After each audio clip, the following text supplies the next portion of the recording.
기도 드리시겠습니다. 우리 한 사람 한 사람의 이름을 다 불러주시고 무서워하지 말라 말씀하여 주시는 주님, 오늘도 감사합니다. 오늘도 승리했습니다. 오늘도 감사합니다. 오늘도 예배합니다. 오늘도 감사합니다.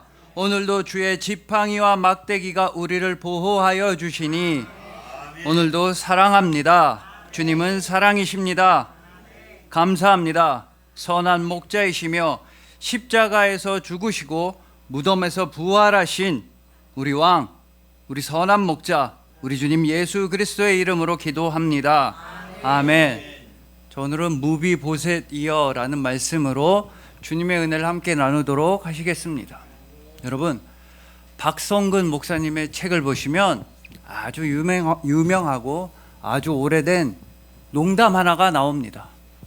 그리고 여러분도 잘 아시다시피 보통은 아주 오래되고 아주 유명한 농담은 되게 재미가 없습니다. 그냥 재미없다 생각하고 들으셔야지, 뭐 농담 얼마나 재밌나 보자 이러시면 안 됩니다. 그냥 은혜로 들으시면 됩니다. 미국 남부 지역에 어마어마하게 큰 부자가 있었습니다. 이 사람은 자신의 부유함을 자랑하려고 엄청나게 큰 대저택을 짓고 마을 사람들, 동네 사람들을 다 초대했습니다. 봐라, 내가 이렇게 돈이 많다, 우리 집 이렇게 크다, 파티를 열고 사방팔방 다 자랑한 겁니다. 집안 곳곳을 다 자랑하고 어마어마한 규모의 집을 자랑한 다음에 맨 마지막 순서로 하이라이트로 동네 사람들을 다 뒤뜰로 데려갔습니다. 사람들이 가봤더니 거기에 되게 큰 수영장이 있는 겁니다.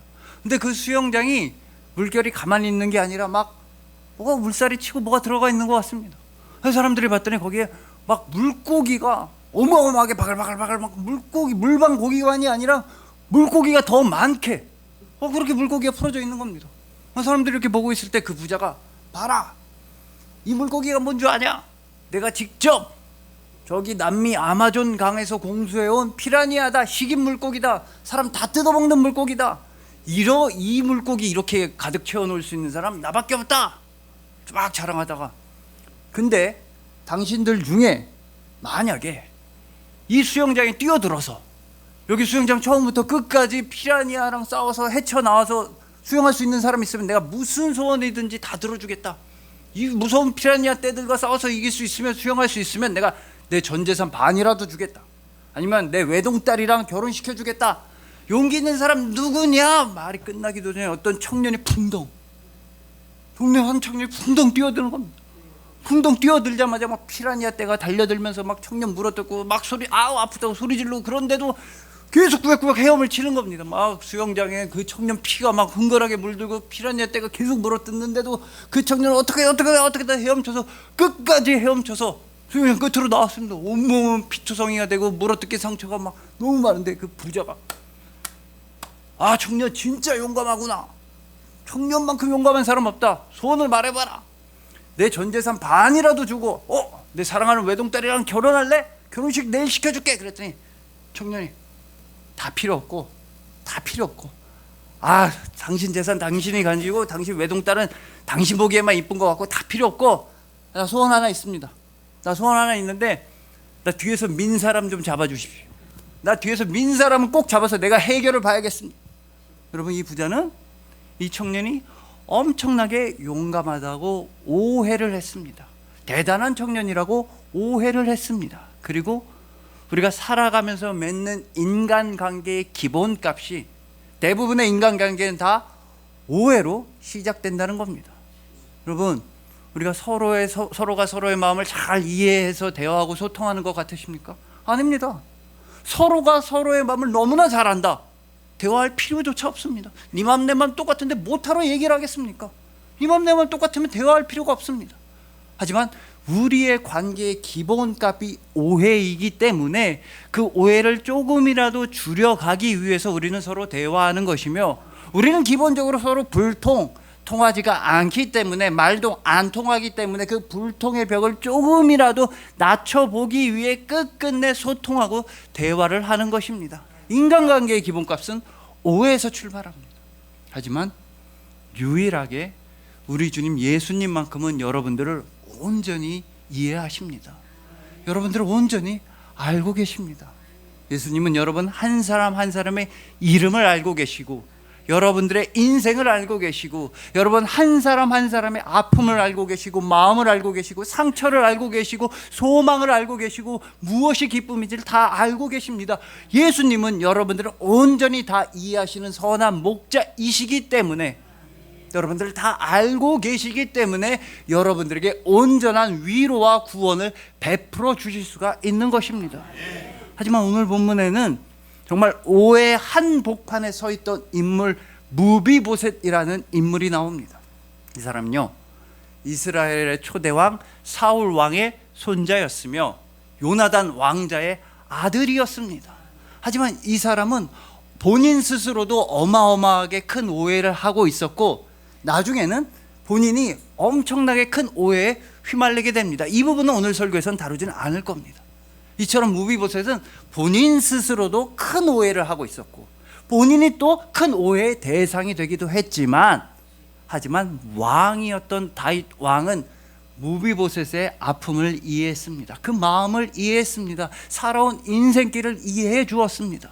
그래서 다윗 왕은 무비보셋을 왕의 식탁으로 초청했습니다.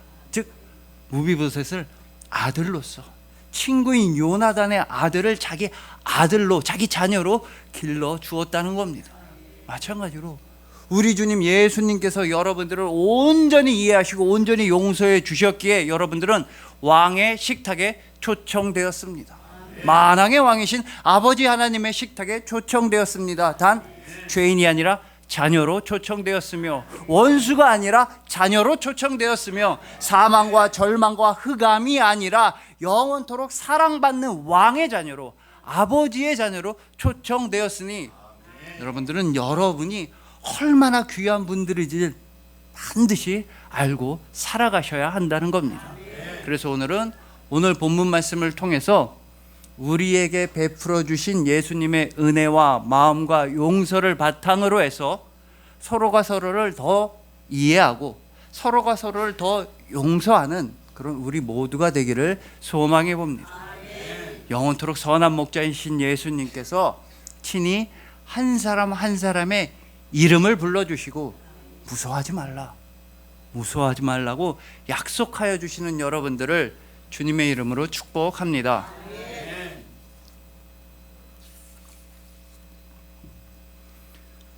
먼저 오늘 본문에 나오는 무비보셋은 이스라엘 초대 왕 사울 왕의 손자, 사울 왕의 아들인 요나단 왕자의 아들이었습니다.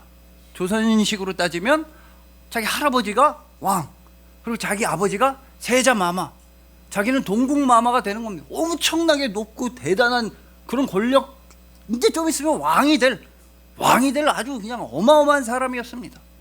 하지만 사무엘하 4장을 보시면 이 무비보셋이 겨우 5살일 때 매우 안 좋은 비극이 일어납니다. 5살일 때 사울 왕의 궁궐에 안 좋은 소식이 들려옵니다. 왕인 사울 왕과 왕자인 요나단이 한날 한시에 사망했다는 겁니다. 블레셋과 싸우다가 왕이랑 왕자가, 세자랑 왕이 둘 다 죽었다는 겁니다. 그 소식이 들려오자 사울 왕의 집에 있는 모든 사람들은 혼비백산 다 도망쳤습니다. 블레셋 사람들이 와서 다 몰살시킬 수도 있으니까 막 얼마나 살려라 도망쳤습니다. 그때 무비보셋은 5살이었는데 유모가 막 들고 뛰어가다 떨어뜨렸습니다. 그래서 양발에 장애가 생겼습니다. 그 5살 그날 이후로 평생 장애가 생겼으며, 그날 이후로 요단 동쪽 계곡 동쪽에 있는 로드발이라고 하는 작은 마을에 숨어서 살아야만 했던 겁니다. 자, 그날로부터 무비보셋의 인생은 완전히 추락하게 되고 엄청난 오해가 시작되는 겁니다. 여러분, 무비보셋은 일단 몸에 장애가 그날부터 생겼습니다. 그래, 마음의 상처가 얼마나 컸겠습니까? 근데 그거보다 더 큰 상처는 여러분 생각해 보십시오. 무비보셋은 진짜 금수저 중에 금수저였습니다. 할아버지 왕, 우리 아빠 세자 왕자, 그 다음에 왕은 나. 이제 가만히 있어도 왕 될 사람이었습니다. 그런 왕 될 사람이 한순간에 추락해버린 겁니다. 한순간에 추락해서 시골 마을에 숨어 살고 있을 때 주변 사람들이 뭐라고 했겠습니까? 유모들, 신하들, 부하들이 뭐라고 했겠습니까? 동국마마가 왕이 돼야 되는데 저 다윗이 왕이 됐습니다. 우리 사울 왕가가 왕이 돼야 되는데, 마마께서 왕이 돼야 되는데 저 다윗이 왕이 됐습니다. 그 얘기를 들으면서 무비보셋은 왕인 다윗에 대한 분노를 키워갔을 겁니다. 내가 왕이어야 되는데, 저 자리는 내 자리인데 다윗이 우리 집안의 자리를 빼앗았구나. 분노에 휩싸였을 겁니다. 아니면 두려움에 휩싸였을 겁니다. 큰일 나겠다. 다윗 왕한테 발각되면 살해당할 수도 있겠다. 이전 왕조의 적통 후계자니까 누군가가 나를 죽이려고 할 수 있겠구나. 여러분, 성경을 아시는 분들은 아시겠지만 다윗 왕의 부하 중에 요압과 같은 사람들, 정말 권모술수에 능하고 권력을 추구하고 왕한테 과잉 충성하는 사람들, 사실 충성이 아니라 자기 권력에 눈먼 사람들은 무비보셋을 죽이려고 시도했을 것 같습니다. 그래야지 이전 왕조의 정통 후계자가 사라져야지, 왕의 씨가 될 사람들이 완전히 다 사라져야지 자기네들이 권력을 누릴 수 있기 때문에 이전 왕조의 동국마마 살해하려고 했을 겁니다. 그러니 무비보셋은 5살 이후로 계속 이런 오해에 가득 차게 됩니다. 다윗 왕 정말 밉다. 다윗 왕이 내 자리를 뺏어갔구나. 다윗 왕을 향한 분노에 휩싸이다가 어느 순간은 다윗 왕을 향한 두려움에 휩싸입니다. 조금이라도 발각되면 나는 죽는다. 숨어서 살아야 한다. 다윗 왕 너무 무섭다. 실제로 다윗 왕이 오늘 본문에서 무비보셋을 찾을 때까지 무비보셋을 계속해서 숨어서만 지냈습니다. 다윗 왕을 향한 오해를 품은 채. 하지만 여러분, 오늘 본문을 보셔서 아시겠지만 다윗 왕의 속마음은 그렇지 않았습니다. 무비보셋을 그냥 잘해주고만 싶었습니다. 내 친구, 내 절친, 내 생명을 살려준 요나단의 아들이니까 정말 잘해주고 돈도 많이 주고 왕의 식탁에 초청하고 내 아들처럼 키우고 싶었습니다. 다윗 왕의 무비보셋을 향한 속마음은 잘해주고 도와주고 싶은 것뿐이었는데, 무비보셋은 그 마음을 거절하면서, 왕의 속마음을 거절하면서, 오해하면서, 두려워하면서, 분노에 휩싸여서 숨어만 지냈다는 겁니다. 이건 우리 대부분이 하나님을 향해 품는 오해랑 똑같습니다. 우리는 보통 하나님을 무서운 분이라고만 생각합니다. 무섭다. 내가 조금이라도 실수하면 지옥불을 내리시겠지. 내가 조금이라도 잘못하면 나한테 천벌을 내리시겠지. 내가 조금이라도 예배에 빠지고 내가 잘못하면 내 일에 다 안 풀리게 하실 거야. 너무 무서운 분이다. 오해합니다. 반대로 하나님을 향해 분노할 때가 있습니다. 왜 내 기도 안 들어주시지? 내가 이렇게 힘든데 왜 내 인생 몰라주시지? 내 가족들이 아픈데 왜 안 도와주시지? 하나님을 향해 분노를 키워갑니다. 하나님을 두려워하든가 하나님을 향해 분노를 키워가는 오해를 합니다. 그러나 여러분들을 향하신 아버지의 마음은 무엇입니까? 그저 여러분들을 도우시고 또 도우시는 것, 여러분들에게 평안과 구원을 베푸시는 것, 여러분들에게 하늘나라의 생명과 소망을 베푸시는 것, 그게 바로 하나님 아버지의 여러분들을 향하신 아버지의 마음이라는 겁니다. 우리가 이렇게 아버지의 마음을 오해하기 때문에 우리에겐 필요한 게 있습니다. 우리 이 소리 들어야 됩니다. 잔소리랑 쓴소리를 들어야 됩니다. 여러분, 잔소리나 쓴소리나 쓴소리나 잔소리나 똑같은 것 같지만, 거의 비슷하지만 언어학자들이나 심리학자들은 그 역할이 좀 다르다고 합니다. 어떻게 다르냐면, 잔소리는 우리한테 나쁜 일이 일어나는 걸 막아주고, 쓴소리는 우리한테 좋은 일이 일어나라고, 좋은 일을 하라고 권면하고 부추기고 권유한다는 겁니다. 자, 예를 들어서 우리가 어린 애들한테 막 잔소리합니다. 자기 전에 이빨 닦고 자야지, 양치하고 자야지. 왜입니까? 양치를 안 하면 충치가 생기니까, 이가 너무 아프니까, 안 좋은 일이 생기니까 양치하라고 잔소리를 합니다. 아이스크림 그만 먹어. 배탈이 나니까, 아프니까, 안 좋은 일이 생기지 말라고 우리는 잔소리를 합니다. 반대로 쓴소리는 뭡니까? 좋은 일이 일어나라고. 우리 함께 예배 드리러 가자. 귀찮고 졸리고 힘들겠지만 같이 예배 드리러 가자. 좋은 일이 일어나라고, 아버지랑 더 가까워지라고, 하나님의 마음을 알고 살아가라고, 우리 함께 복음을 전하러 가자. 물론 덥고 힘들지만 좋은 일이 일어나라고, 하나님 나라가 확장되라고, 여러 사람이 함께 구원의 기쁨을 누리자고, 우리는 이렇게 쓴소리를 해야 될 때가 있습니다. 즉, 우리가 믿음의 길에서 벗어나지 않기 위해서는 거룩한 잔소리를 들어야 한다는 겁니다.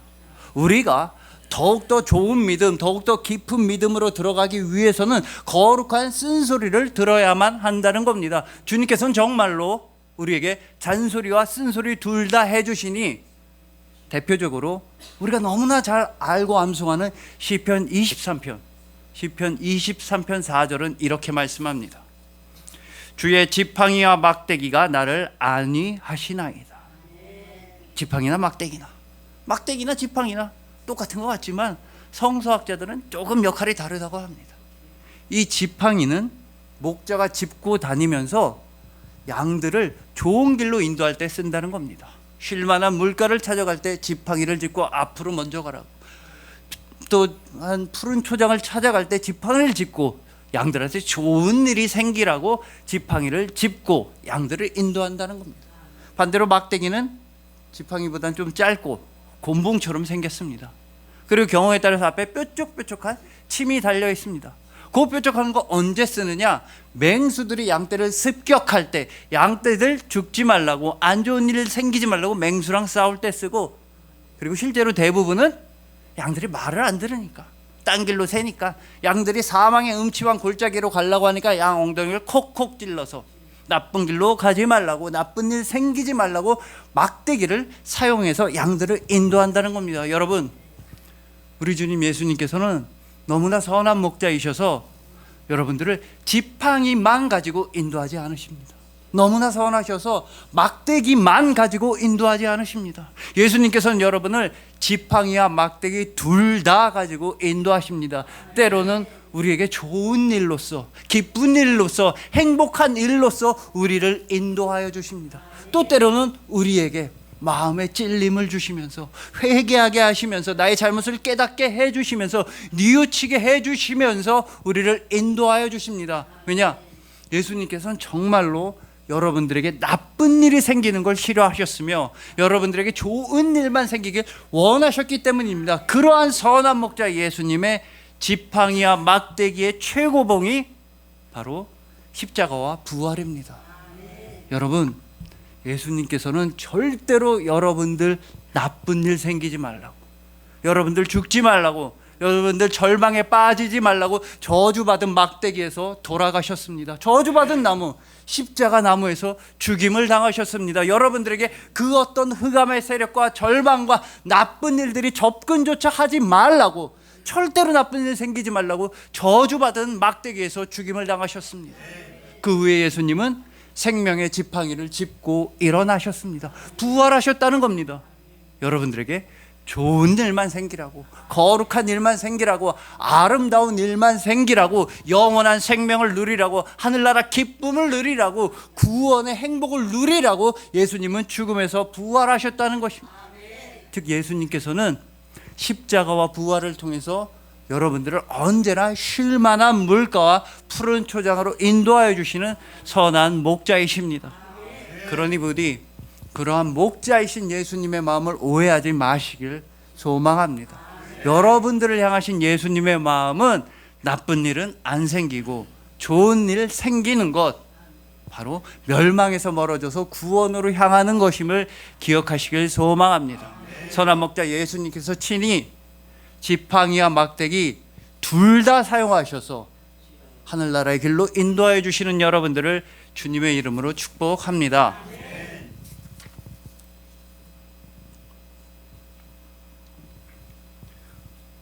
다음으로 다윗 왕이 이렇게 수소문을 하니까 무비보셋이 드디어 다윗 왕 앞으로 불려오게 됩니다.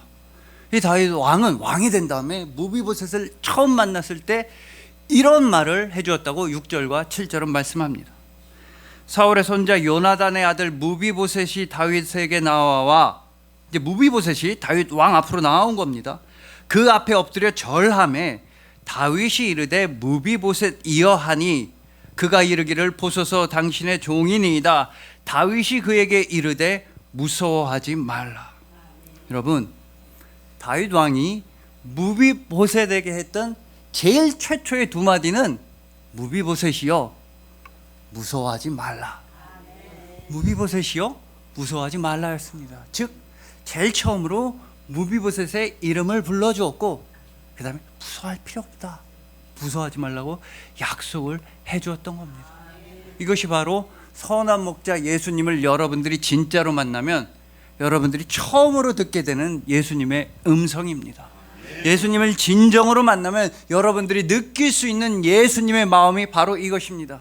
여러분, 예수님께서는 여러분 한 사람 한 사람의 이름을 불러주십니다. 목자 출신이었던 다윗은 무비보셋의 이름을 불러준다는 게 얼마나 큰 의미인지 너무나 잘 알고 있었습니다. 여러분, 요한복음 10장을 보시면 예수님께서는 나는 선한 목자다, 나는 양들의 이름을 안다, 나는 양들의 이름을 부르고 양들은 목자의 음성을 아는 거로 따라온다고 말씀하십니다. 그러면 선한 목자이신 예수님께서 여러분들의 이름을 불러주시는데 양의 이름은 도대체 누가 짓는 겁니까? 목자가 짓는 겁니다. 양이 태어날 때부터 양을 받아준 사람도 목자고, 양이 제대로 걷지 못할 때부터 돌봐준 사람도 목자고, 양한테 좋은 풀만 먹여준 사람도 목자고, 양 아프지 않도록 밤새도록 간호해준 사람도 목자고, 양 보고 절대로 사망의 음침한 골짜기를 가선 절대로 안 된다고 막대기를 콕콕 찔러서 쉴 만한 물가로 푸르른 초장으로 인도해 준 사람도 목자입니다. 목자는 양의 모든 것을 알고 있기 때문에 양의 이름을 불러주는 것이며, 예수님은 우리의 선한 목자이시기 때문에 여러분들의 이름을 불러주십니다. 그것도 한 사람 한 사람의 이름을 친히 불러주십니다. 여러분, 예수님이 여러분들의 이름을 불러주신다는 건 단순히 이름만 안다는 뜻이 아닙니다. 아까 목자와 양의 관계에서처럼 예수님이 여러분의 이름을 불러주신다는 건 예수님이 여러분의 모든 걸 다 알고 계신다는 뜻입니다. 예수님은 여러분의 이름 알고 계시며, 여러분의 아픔 알고 계시며, 여러분들의 마음 알고 계시고, 여러분의 소원을 다 알고 계십니다. 그래서 예수님은 친히 여러분 한 사람 한 사람의 이름을 불러주시면서 말씀하십니다. 무서워하지 말라, 무서워하지 말라.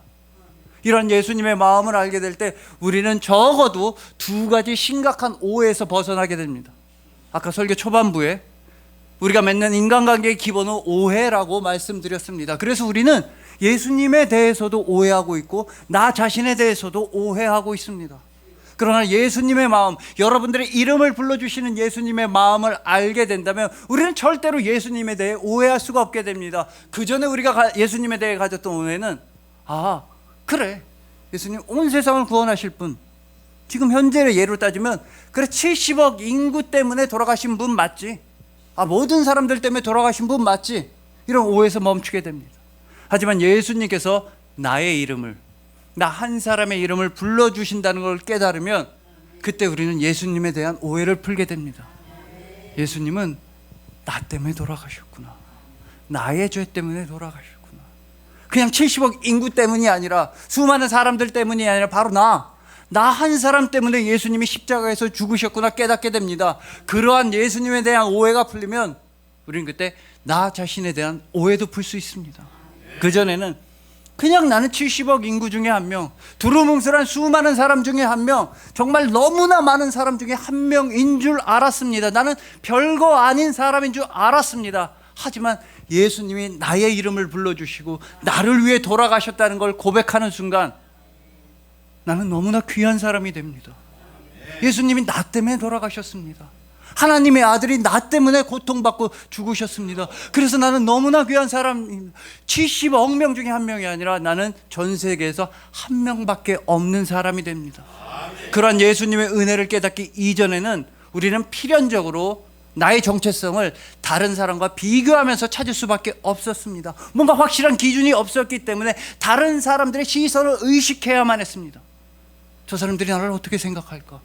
저 사람들이 나를 어떻게 볼까? 저 사람들이 내 가족들을 어떻게 생각할까? 즉, 그 전까지는 다른 사람들의 시선이 나를 움직여 왔다는 겁니다. 다른 사람들이 나를 어떻게 생각할까에 대한 그 생각이 나를 조종해 왔다는 겁니다. 다른 사람들에게 어떻게 보일지, 다른 사람들과 비교하고 다른 사람들의 가정과 나의 가정을 비교하는 것이 나의 정체성, 우리 가정의 정체성이 되도록 다른 사람들의 시선이 나를 움직여 왔습니다. 하지만 예수님께서 나를 위해 죽으셨다는 걸 알게 되면 그때는 더 이상 다른 사람들을 신경 쓰지 않게 됩니다. 다른 사람들에게 막대한다는 것이 아니라 다른 사람들의 시선이 나를 규정하게 내버려 두지 않는다는 겁니다. 다른 사람들이 나를 어떻게 생각할지가 중요하지 않게 된다는 겁니다. 왜냐? 예수님 나를 위해 죽으셨습니다. 그때 우리가 할 수 있는 고백은 예수님 한 분이면 충분합니다. 예수님 한 분으로 만족합니다. 예수님을 사랑합니다.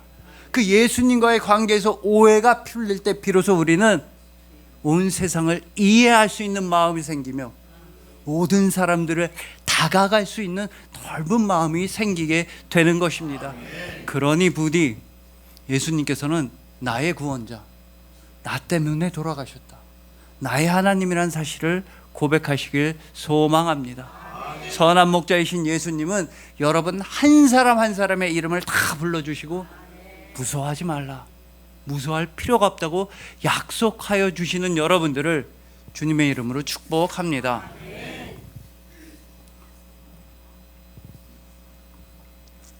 자, 이제 마지막으로 이 다윗이 어떻게 은혜를 베푸는지를 보고 우리도 다윗처럼 서로 사랑할 수 있음을 깨닫게 됩니다.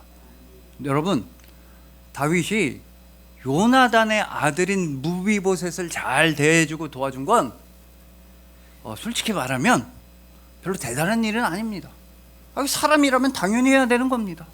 인간이라면 마땅히 해야 되는 겁니다. 요나단은 다윗을 어마어마하게 도와주었습니다. 우리가 10월 5일, 10월 첫째 주에 요나단과 다윗의 우정에 대해 더 깊이 살펴볼 예정이지만 요나단은 다윗의 생명을 살려주었습니다. 정말 최선을 다해 지혜를 짜내서 다윗의 생명을 살려주었고 다윗 대신에 죽을 뻔했습니다.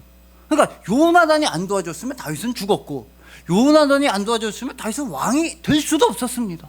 그러니 그런 은인 요나단, 절친 요나단의 아들을 챙겨주는 거 대단한 일 아닙니다. 사람이라면 마땅히 해야 되는 일입니다. 인간이면 누구나 해야만 하는 도리입니다. 그러나 다윗은 그런 인간적인 도리에만 그친 사람은 아니었습니다. 다윗은 하나님의 마음에 합한 사람이었습니다. 하나님의 마음에 합한 사람이 은혜를 어떻게 베푸는지 다윗은 오늘 본문 1절에서 명확하게 알려줍니다. 다윗이 이르되 사울의 집에 아직도 남은 사람이 있느냐? 내가 요나단으로 말미암아 그 사람에게 은총을 베풀리라 하니라. 요나단으로 말미암아 요나단 자식들 도와준다는 겁니다. 여기까지는 전혀 문제가 없는데 너무나 이상한 말을 다윗은 하고 있다는 겁니다. 이거 이해가 안 되는 말을 하고 있습니다. 다윗이 이르되 사울의 집에 아직도 남은 사람이 있느냐? 여러분, 요나단한테 은혜를 입었으면 이렇게 말해야 됩니다. 요나단의 집에 남은 사람이 있느냐? 요나단의 자식들이 있느냐? 내가 도와줄게. 이건 마땅히 해야 될 도리다. 이렇게 말하는 게 정상입니다. 근데 다윗은 뭐라고 합니까? 요나단의 집에 남은 사람이 있느냐가 아니라 사울의 집에 남은 사람이 있느냐? 내가 요나단으로 말미암아 그 자녀를 도와주겠다. 사울의 집에 남은 사람이 있느냐? 여러분, 요나단은 절친이자 은인이었지만 사울은 누굽니까? 한마디로 원수입니다. 사울은 다윗을 계속해서 죽이려고 했던 사람입니다. 막 창을 집어던지기도 하고 1, 2년 정도가 아닙니다. 십수년을 다윗은 사울을 피해서 광야와 이방 나라를 정처 없이 떠돌아다니고 생명의 위협을 계속해서 느껴야만 했습니다. 근데 그런 원수인 사울의 집에 남은 사람이 누가 있느냐라고 말하는 것입니다. 그럼으로써 다윗은 이렇게 선포하는 것입니다. 원수까지도 사랑하겠다. 나는 원수까지도 사랑하겠다라고 말하는 겁니다. 여러분, 우리도 다윗처럼 일해야 됩니다. 인간이라면 마땅히 하는 도리를 넘어서야만 합니다. 사람이라면 마땅히 지켜야 하는 의리를 넘어서야만 합니다. 그 정도를 넘어서서 그리스도인만이 할 수 있는 은혜, 그리스도인만이 할 수 있는 용서, 그리스도인만이 할 수 있는 사랑으로 나아가야 합니다. 왜냐? 받은 은혜가 너무나 크기 때문입니다. 주님께서 우리를 구원해 주신 은혜가 너무나 크기 때문에 우리는 원수까지도 사랑하겠노라라고 선포할 수가 있는 사람이 되었습니다. 하지만 여기서 끝이 아닙니다. 이게 다가 아닙니다. 여러분, 진짜 솔직히 말해서 이렇게 원수를 사랑하는 거 정말 대단한 사람, 착한 사람이라면 할 수 있습니다. 물론 극소수겠지만 한 1000명에 1명, 10,000명에 1명이겠지만 우리가 위인이라고 하는 사람들, 위인전 이런 거 읽어보면, 역사 속의 위인들 보면 정말 원수를 사랑하는 사람 실제로 있긴 있습니다. 예수님을 믿지 않아도, 기독교인이 아니라고 해도 정말 원수를 사랑하는 대단한 어마어마한 사랑의 사람이 있다는 거 우리 다 알고 있습니다. 그러나 다윗은 오늘 본문 1절을 통해서 그냥 위인들이 할 수 있는 사랑을 넘어서는 이야기를 말합니다. 바로 복음을 말하고 있습니다. 다윗은 오늘 본문 1절을 통해서 그냥 대단한 위인들이 할 수 있는 사랑이 아니라 기독교의 기본 뼈대를 말하고 있는 것입니다. 여러분, 정말로 그냥 착한 사람이라면 이렇게 말했을 겁니다. 사울의 집에 남은 사람이 있느냐? 내가 도와줄게. 사울 원수, 날 너무 죽이려고 했지만 원수지만 그래도 내가 도와줄게. 그렇게 말한 사람은 있습니다. 하지만 다윗은 기독교의 기본 뼈대를, 복음의 기본 구조를 이렇게 말합니다. 사울의 집에 남은 사람이 있느냐? 원수의 집에 남은 사람이 있느냐? 요나단으로 말미암아 내가 그에게 은혜를 베풀겠다. 즉 원수를 사랑해야겠지만 그냥은 아니다. 세상이 말하는 것처럼 그냥 사랑은 아니다. 내가 원수 사울의 자녀들을 사랑하겠지만 그건 요나단으로 말미암아 요나단의 은혜가 있었기 때문에, 공짜는 아니다, 그냥은 아니다, 무조건은 아니다. 요나단의 은혜가 있었기 때문에 내가 원수의 자녀들을 사랑하겠다라고 말하는 것입니다. 여러분, 이게 왜 기독교의 기본 뼈대냐면 우리도 예전에는 다 하나님 아버지의 원수였습니다. 우리도 이전에는 다 죽어마땅한 죄인이었습니다. 우리도 이전에는 다 사망이었으며, 이전에는 다 절망이었으며, 이전에는 오로지 다 흑암이었습니다. 그러나 어느 순간 하나님 아버지께서는 선포하십니다. 내가 원수인 너희들을 사랑하겠다. 반드시 죽어야 하는 죄인인 너희들을 내가 품어주겠다. 내가 너희들을 초대하겠다. 내가 너희들을 품어주겠다. 하지만 공짜는 아니다. 그냥은 아니다. 너희들을 살리려면 내 아들이 죽어야 된다. 너희들을 무턱대고 살려줄 수는 없다. 내 아들이 십자가에서 죽어야만 한다. 내 아들이 죽음으로써 너희를 살리겠다. 원수를 사랑하겠다. 여러분, 우리 아버지 하나님께서는 너무나 사랑이신 분이라 죄인이었던 우리를 사랑하시는 거 맞습니다. 하지만 하나님은 공의의 하나님, 거룩하신 분이라 죄악과 함께 어울리실 수는 없으십니다. 죄인인 우리를 사랑하시지만 우리가 죄가 덕지덕지 묻은 채로 거룩하신 분 앞에 설 수는 없었습니다. 하나님 아버지께서 너무나 은혜로우신 분이라 악인이었던 우리를 품어주시지만 아버지의 집은 너무나 완벽하고 아름다운 나라라서 우리의 죄악을 들고 들어갈 수는 없었습니다. 아버지는 우리를 너무나 사랑하시지만 공짜는 아니었습니다. 그냥은 아니었습니다. 내 아들이 죽어야 한다.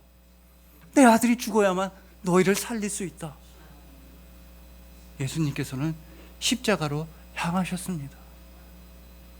원수였던 우리를 살리기 위해서, 죄인이었던 우리에게 빛을 비춰주기 위해서, 오직 예수님의 은혜로 말미암아, 오직 예수 그리스도의 은혜로 말미암아 이제 여러분들은 왕의 식탁에 앉게 되었습니다. 하지만 죄인으로서는 아닙니다. 악인으로서는 아닙니다. 원수로서는 아닙니다. 죽음으로서는 아닙니다. 어둠으로서는 아닙니다. 이제 여러분들은 자녀로 식탁에 앉게 되었습니다. 이제 여러분들은 아버지의 사랑받는 자녀로 아버지와 함께하게 되었습니다. 오직 예수 그리스도께서 우리를 위해 피를 흘리셨기 때문에, 죽임을 당하셨기 때문에 여러분들은 영원토록 사랑받는 아버지 하나님의 자녀가 되었습니다. 이 사랑은요, 변경될 수도 없으며 취소될 수도 없습니다. 예수님께서 십자가에서 죽으셨기 때문에, 죽음을 이기고 부활하셨기 때문에 여러분들은 예수 그리스도의 은혜로 말미암아 영원토록 아버지 하나님의 사랑을 받는 영원한 사랑의 자녀들이 되었던 것입니다. 그리하여 우리의 선한 목자 예수님께서 지팡이 하나만이 아니라, 막대기 하나만이 아니라 지팡이와 막대기 둘 다로서 하늘나라의 밝은 길로 인도하여 주시는 여러분들, 우리의 선한 목자 예수님께서 친히 한 사람 한 사람의 이름을 불러주시고 무서워하지 말라고 약속하여 주시는 여러분들, 오직 예수 그리스도의 은혜로 말미암아, 예수님의 십자가 그 사랑으로 말미암아 영원토록 사랑받는 아버지의 자녀가 되신 여러분들을 진심으로 사랑하고 축복합니다. 기도드리시겠습니다. 우리 한 사람 한 사람의 이름을 불러주시고 우리의 전부를 알아주시고 우리를 온전히 이해하여 주시는 주님, 우리의 이름 아시고 우리의 아픔 아시고 우리의 모든 걸 아시고 특히 우리의 믿음을 알아주시니 감사합니다. 우리가 아는 딱 한 가지는 예수 그리스도의 은혜이며 우리가 의지하는 딱 한 가지는 예수 그리스도의 이름입니다. 예, 주님, 우리는 그리스도인입니다. 이제 예수님을 향해 품었던 오해를 내려놓고 동시에 나 자신에 대해 품었던 오해도 내려놓고 더 이상 사람들의 시선을 두려워하지 않으며 더 이상 사람들과 비교하지 않으며 나를 너무나 잘 아시는 선한 목자 주님의 음성만 따라갑니다. 원수까지도 이해할 수 있는 마음을 허락하여 주시고 모든 사람을 사랑할 수 있는 능력을 더하여 주시니 감사합니다. 바로 예수님을 닮아가는 능력을 주시니 더욱더 사랑할 뿐입니다. 선한 목자이시며 십자가에서 죽으시고 무덤에서 부활하신 우리 왕, 우리 주님 예수 그리스도의 이름으로 기도합니다. 아멘.